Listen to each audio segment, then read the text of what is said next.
Hey, Marco here with another quick coffee rant on the markets, crypto, Tesla, and whatever I'm interested in at the moment.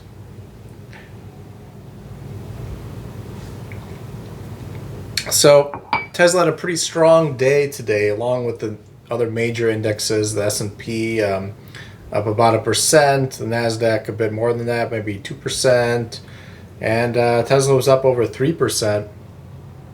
So no buying today. Unfortunately, it didn't dip lower. So up is okay too, I guess. Like I said before, I'd rather see it crash down so I could buy more. But it's going up, at least for the short term. I believe some jobs numbers came out. Unemployment was a bit lower.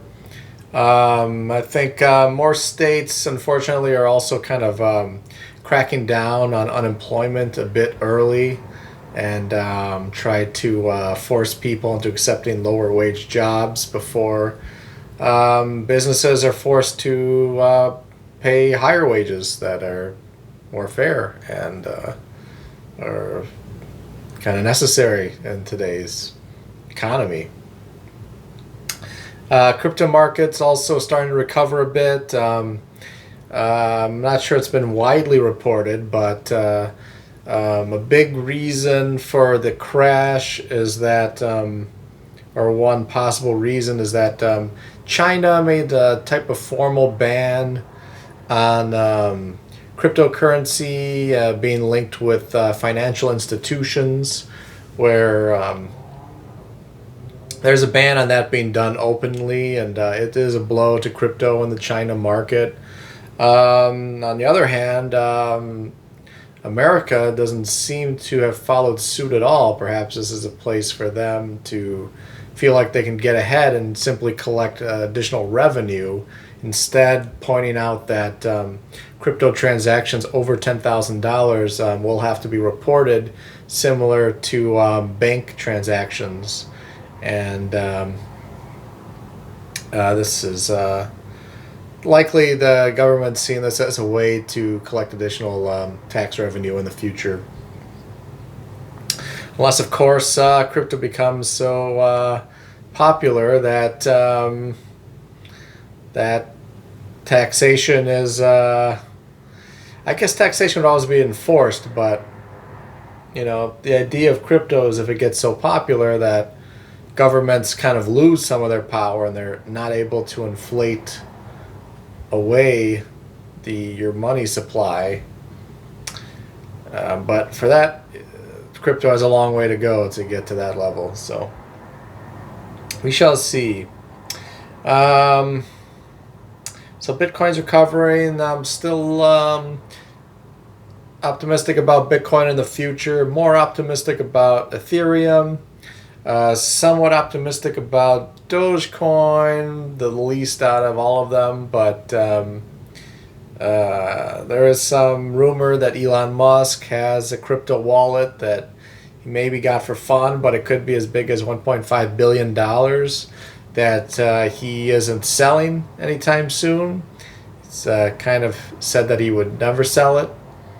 So even if it goes down to 1 cent or down to zero, hopefully that doesn't happen, and hopefully regular people maybe are less smart and think wise about their investment strategy and or would be hurt by it going down to zero. Hopefully that doesn't happen.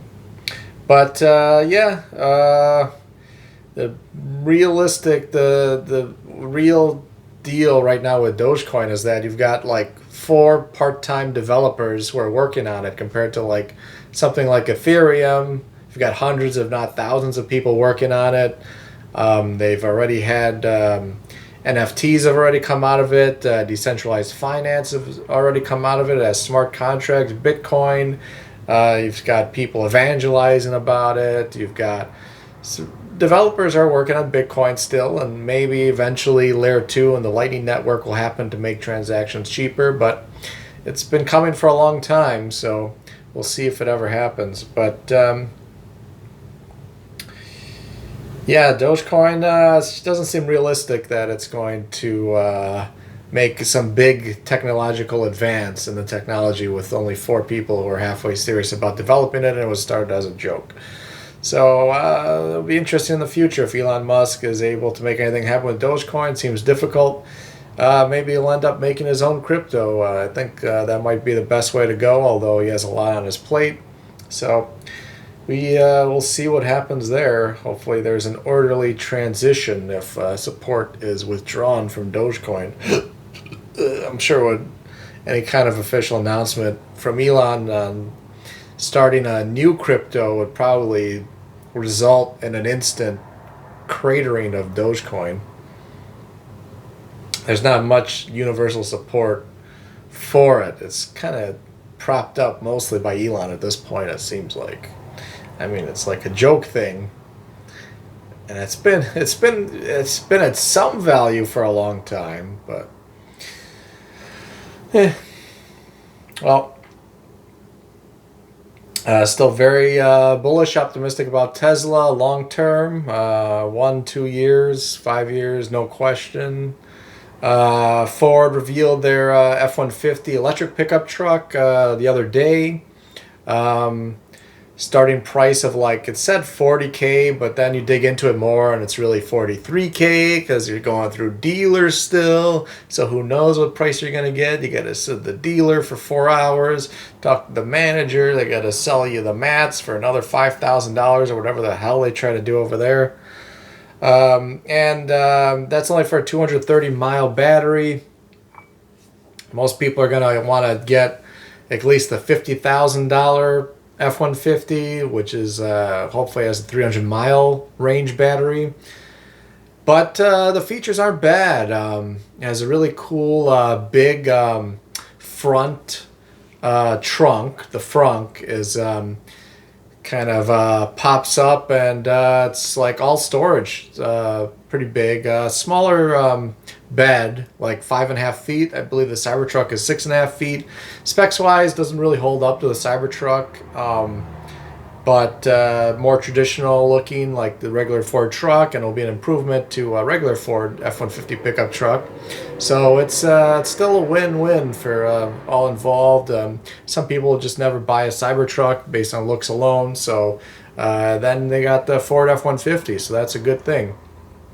It's got some a lot of outlets built into it, they mentioned. Could possibly power a home, although in the fine print it says you need a disconnect switch to cut you off from the grid, so your home would need to be set up for that, so you can't just pop in and use it like normal. But I don't know how intensive that is to get set up.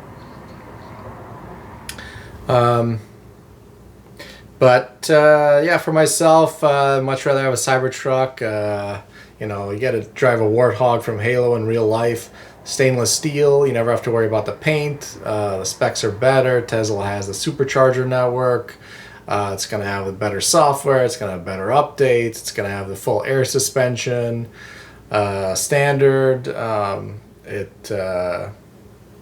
So for me, there's no comparison, but you know, a lot of people will like that.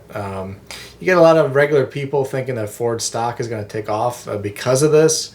Somewhat doubtful. I think they are.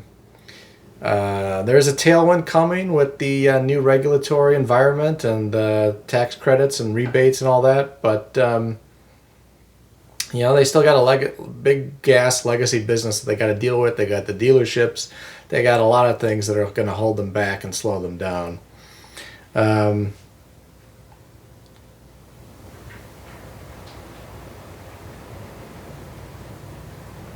Windy out there. I was going to say something else about the Cybertruck. Ford. Can't remember where I was going with that now, but well, it's a good time to end this video. So that's just some thoughts on today. If you like the video, subscribe and all that good stuff. Links in the description below. Hope you have a good day. Goodbye.